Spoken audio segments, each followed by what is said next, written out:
Hello, I'm Carla Zuill, and welcome to the viewing of Dark Cloud, Unity is Strength, a video which was produced as a result of spoken word delivered in June by Eugene Dean of Bermuda Freedom Alliance as he appeared on The Outlet on radio station Vibe 103. Eugene was speaking to the listening audience about how he felt the community was being affected by the divisiveness which has culminated since the pandemic hit Bermuda shores. Let's take a moment to watch the video and then join me in a few moments as I speak to Eugene about why the video was created and, most importantly, how the residents of Bermuda can unite going forward instead of falling further apart.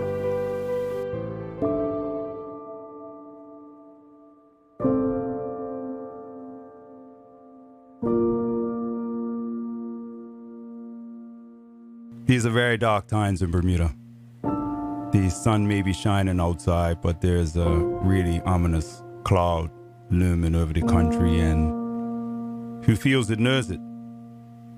And we feel it, and we know there are a lot of people who feel it as well. We're experiencing a pandemic that should to have led to loud cries for us to come together, because unity is strength. Instead, it's being used to divide us, divide families, divide friends, divide work colleagues. It's literally tearing us apart. A recovery process fit for the skill and experience of our health professionals. Instead, it's been run by politicians and public health officials who have consciously or unconsciously spread fear and uncertainty all around the world. All of a sudden, countries like the United States have become our moral compass,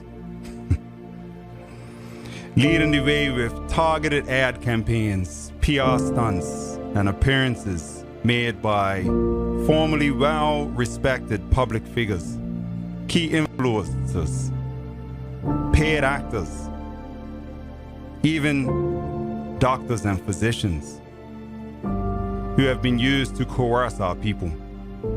Prize giveaways, raffles, vouchers, money, travel, hotel stays, even herb has been used as an incentive.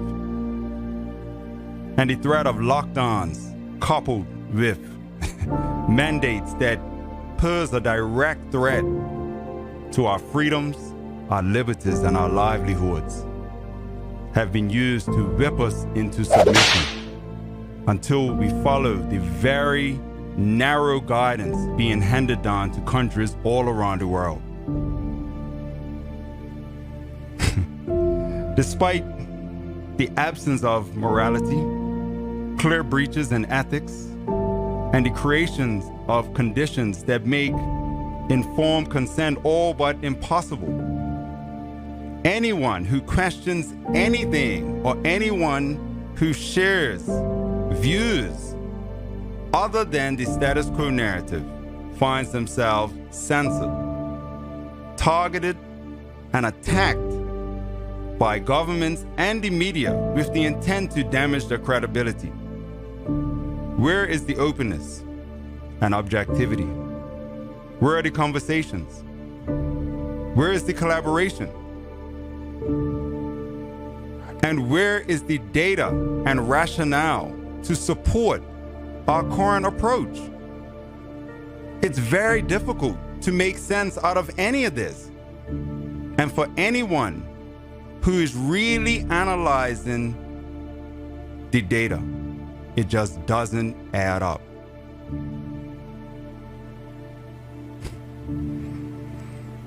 I'm really hoping that we can pull out of this. It's almost like a spell has been cast over our country. This is not a situation that we should be allowing to divide us. We have to rise above this. We're fighting each other when we're not even each other's enemies. We've misplaced, right, our energies on targets that are not real. We're here to support each other, and even those of us who have shown the courage to speak publicly. We are here in an effort to bring us together. Our efforts, rather than to condemn, are to encourage. We need more conversation. We need more collaboration. Unity is strength. And only through listening and understanding can we create the conditions for respect. And the more we respect each other, the more we will learn, the more we grow, and the better the situation will be for everyone. So with that, I would like to encourage all the listeners to really take that to heart. We can all find ourselves falling prey to external forces. Let's reclaim our power and let's center and focus our intent and make sure that it's all positive. Let's lead with love. Let's be love. Let's be peace. Let's be unity. That's real strength. Give thanks.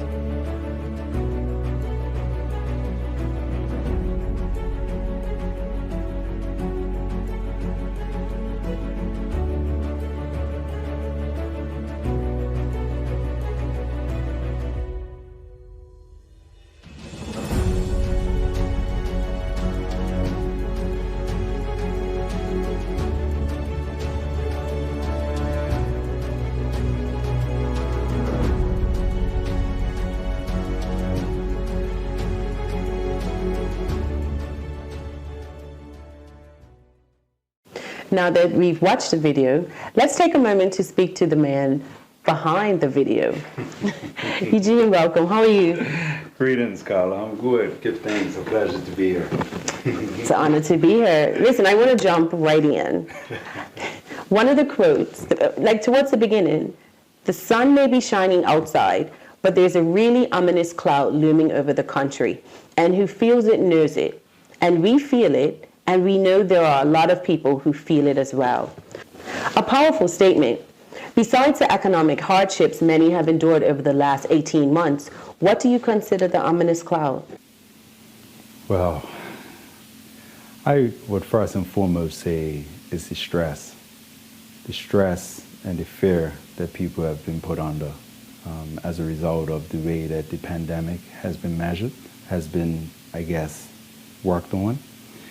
What I also talk about is the fact that a lot of people have felt ostracized. They've been felt like pushed outside of the community. They haven't felt valued. People have been left without a voice. Who are they? Well, it's anyone who has a view other than the status quo narrative, and that's what it says in there. So it's as if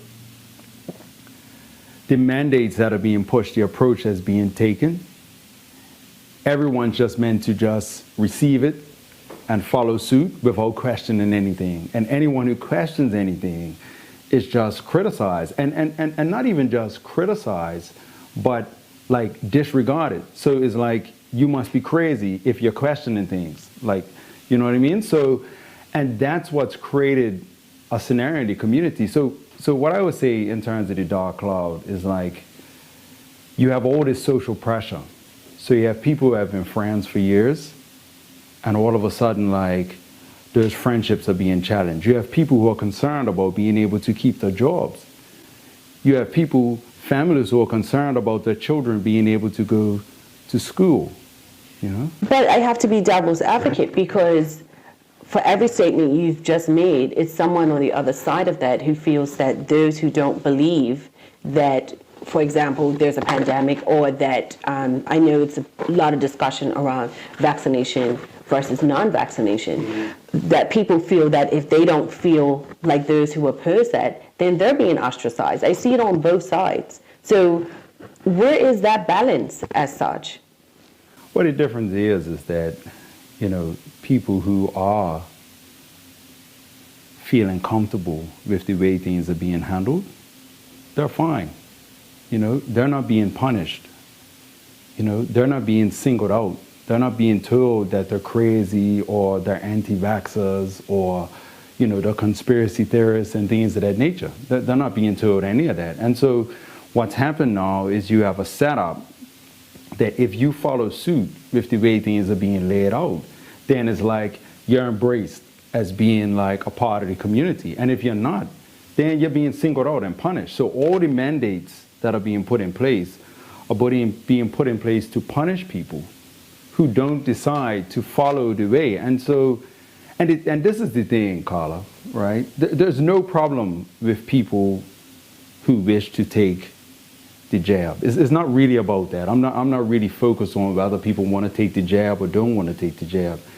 The thing is that governments, or our government in particular, is saying that everybody has a choice.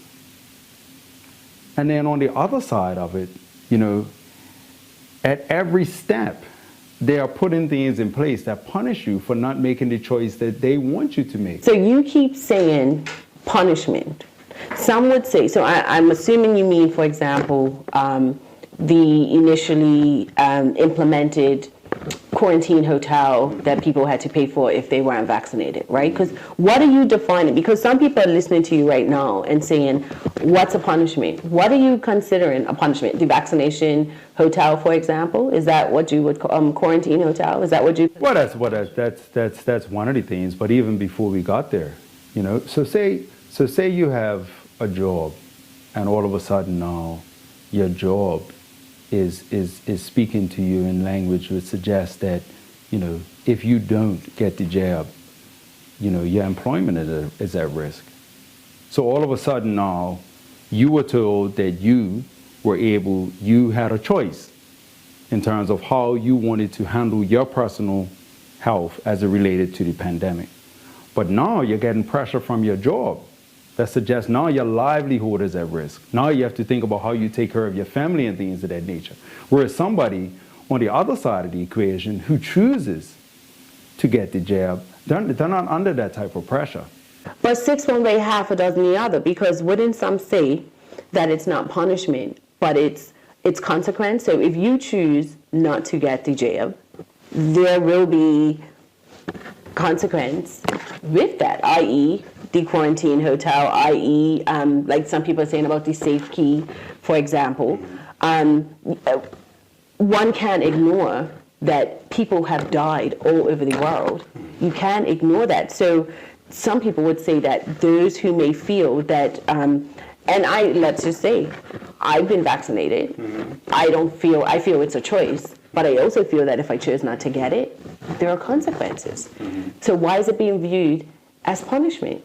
Well, it's being used as punishment because the other thing that we talked about in the video is that it's a very narrow path. You know, so what's happening is that you have people around the world, or let's just take Bermuda. We have people with all sorts of skill sets, you know, and you have health professionals. People approach their health in different ways. There are some people who take a more medical approach and go to medical doctors. There are other people who go to holistic therapists. There are other people who go to herbalists and things of that nature. But what's being said in this scenario is that none of the other options are valid. The only way that we can get through this pandemic is through everybody taking the jab. So say you live your whole life in a way that hasn't gone down a medical path. Say you're somebody who's, right, had close family members or personal experience with being vaccine injured. But now you're told that, you know, either you take this jab or you have consequences. You know what I mean? So that's where the challenges start to come into place. And the other thing is that nobody's answering the real questions or concerns that come out of the community. So going back to your opening question about what is the dark cloud, the dark cloud is as a result of all the stress and anxiety that's come under the community because it's been a very closed shop. You have people in authority making decisions and not including anyone else in the conversation. So now you have very experienced health professionals, people who have been, I guess, at the top of the profession all their life, very credible, well respected, who don't agree with the way that the government is doing things. And even those people are being left out of the conversation. But then how do you placate that, for example, when there are millions of people worldwide who have died? And so for some people, take the government narrative out of it, you turn on the news and you're seeing these numbers going up and up and up. How can people not be afraid? Well, that's the other concern, is because the media has been very complicit in this situation. They have played a major role they are the eyes and ears for people. And people have depended on and trusted the media for actually letting them know what's going on in our country and what's going on around the world. And the media, as have governments have been telling one side of the story. It's been a very narrow approach. So, for example, we're now a good year and a half or more into the pandemic, right? All the emphasis, details are being told about deaths. Deaths were up on TVs like numbers in the stock market, right? Running on a day-to-day basis. Now, you have adverse effects from COVID-19 vaccines, reports of adverse effects that exceed the total number of adverse effects from all vaccines in history. But you don't see that coming up on TV because they're not telling you that on the news. So this is where the challenge comes from. So when you're someone who's aware of that reality, right, and you're looking at the news and you see the injustice and you see the fear in people's eyes, even people very close to you, and they're very afraid, and they're feeling like getting the jab is the only solution, and you know otherwise, but you realize that governments and the media are not telling the whole story, it's very stressful. It's very difficult. So needless to ask, what are your thoughts on, and you mentioned it in the video, incentives, like, you know, you see countries saying, you see Bermuda saying at this point, I think because of the Delta variant, there has to be 87.5% of the population vaccinated. I know of people who have received grocery vouchers or what have you if they get vaccinated. Mm-hmm. Needless to ask, what's your view on that? It's unethical. It's extremely unethical. You know, how are you, whenever in history, have you seen incentives given to take a pharmaceutical treatment? Like ever. You know, why weren't we given incentives for weight loss? Why weren't we given incentives for healthy living? Why weren't we given incentives for exercise? These are, and that's the other thing.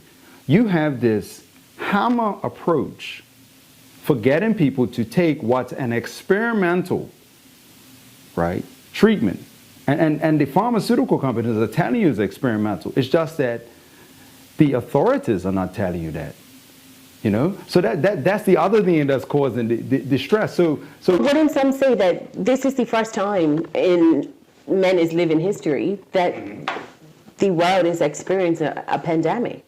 So some would say, you know, because you talk about data as well, right? We're all navigating these waters for the first time. Right.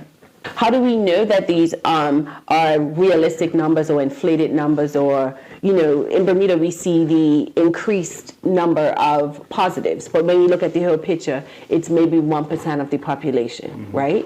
But people see 53, 35.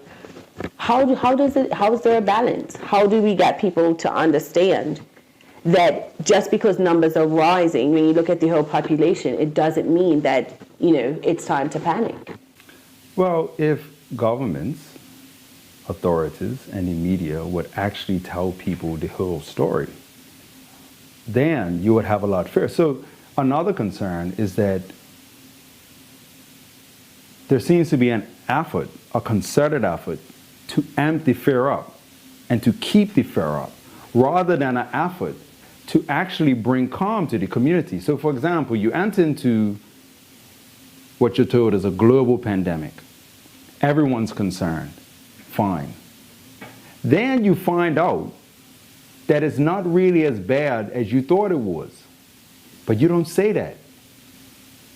So today, you still have people acting like we're in the early months of last year when we didn't know anything. But we do know a lot. There have been tons of studies that have been taken for a lot of things. There were people. We were concerned about that this virus can live on surfaces. But then there were studies done right away to show that it doesn't. But that's not being shared. So you still have people today who are very much afraid because they think they're going to catch a virus by touching a doorknob or a table or something. But it's just not true. So the question then becomes, why isn't the media telling the whole story? And why do we have censorship? Why do you have a situation where Facebook had groups with over 60,000 people reporting adverse effects, and they deleted the group? If you say anything on social media that contradicts to the narrative that is being run by governments and authorities around the world, you get deleted. And if you're a medical professional or professional of any type, you get shut down. It's unprecedented. I know I've personally never seen anything where so many medical professionals are coming out and speaking against something. Why are medical professionals having to go on other platforms other than YouTube and Facebook and things of that nature just in order to ensure that their message is not deleted? This is all unprecedented. Right. So how does the narrative change? Because someone could be listening to us having this conversation right now. They've lost a loved one or loved ones to COVID, and say, how can he say that this is, not a farce, but it's not as critical as it may seem? How do you?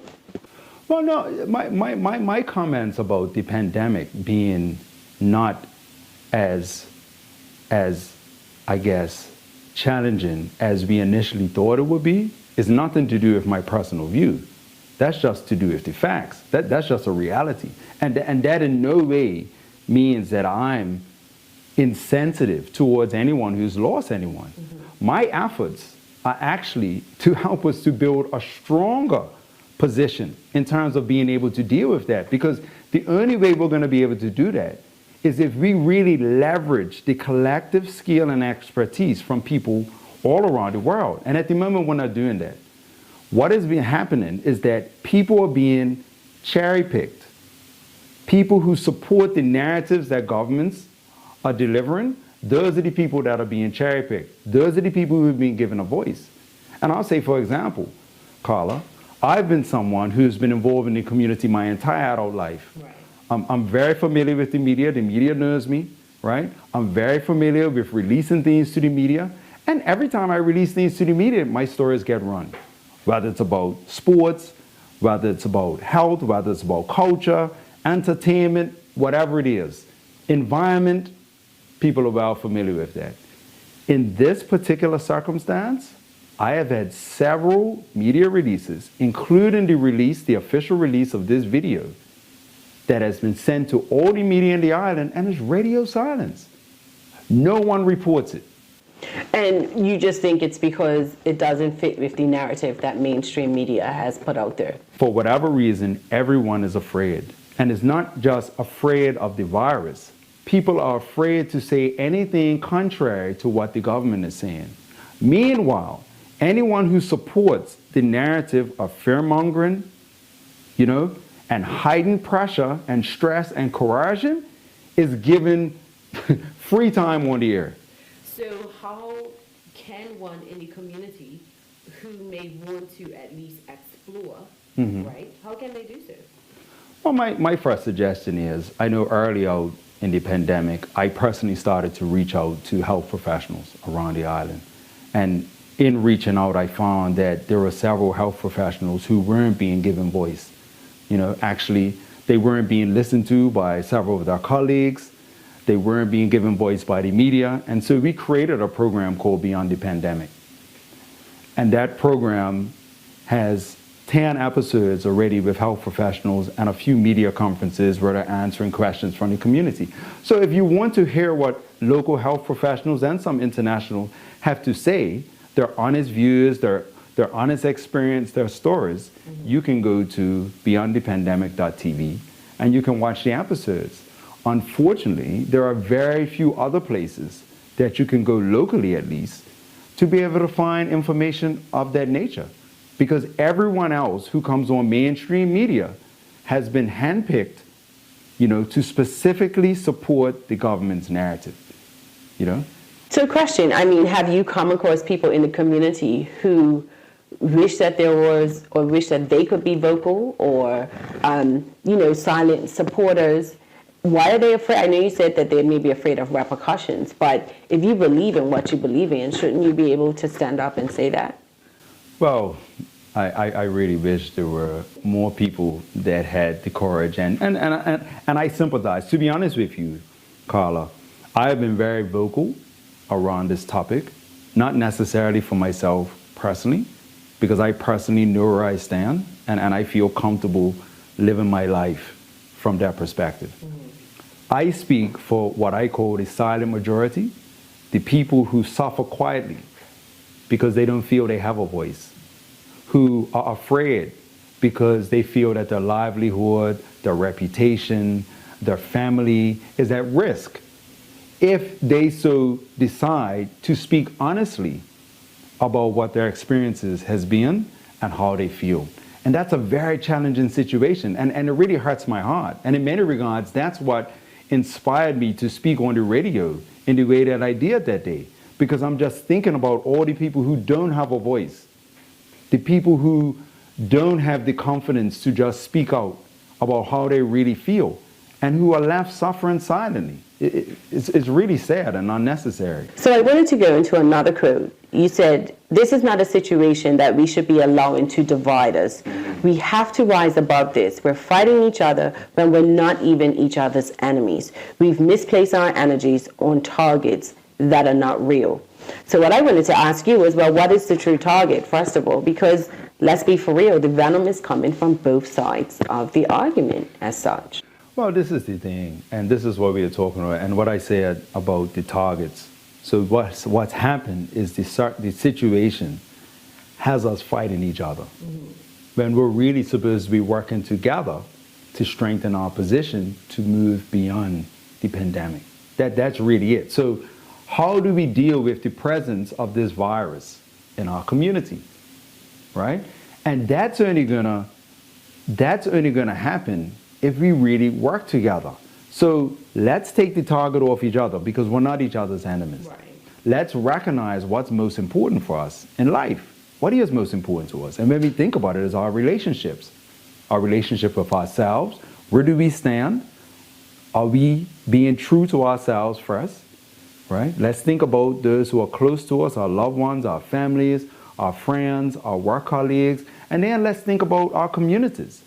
So this is something that we should be uniting around, that we should be working together on. We should have teams that are focused on dealing with different things, because as a result of this pandemic, you not only have health issues or health concerns, there's been economic fallout, there's been social fallout, you know. We need to be addressing all those things, and only Who should be taking the working charge? together can be. Well, what's happened is that it's become clear all around the world that governments are steadfast in their position. It appears, or as thus far, regardless of what has happened, governments have remained committed to the path that they have taken. Therefore, the onus becomes on us as people. We have to look at each other and say, okay, is this little disagreement that we're having more important than our relationship? Is this disagreement more important than our communities, right? Or what's in the best interest of our country, right? And if we recognize that there's more value in those relationships than in the things that we're arguing about, let's put those arguments aside and let's find a way to work together to do what's going to be the best interest of our country and its people. That's the simple message. And that is the critical thing that we need to find a way to rise above. The emotion of it can drive us to fight. And we all know what it's like when we get entrenched in the emotion, in the moment. Let's step back from that, the immediacy of the divisiveness, and look at the big picture. And that's the only way that we're going to be able to. We individually have to make decisions that rather than divide, we're going to unite. Then rather than fight, we're going to love. And when we make those choices, right, we can inspire others to do the same. And that's the only way that we're going to move forward. Gene, thanks for taking this time to explain your thoughts and your feelings. And I hope that the public really do appreciate what you've said, the video, and I hope that it resonates with them. Thank you for tuning into this program, and if you missed it, just look for it on YouTube. Dark Cloud, Unity is Strength. I've been your host, Carla Zuill. Thanks for joining.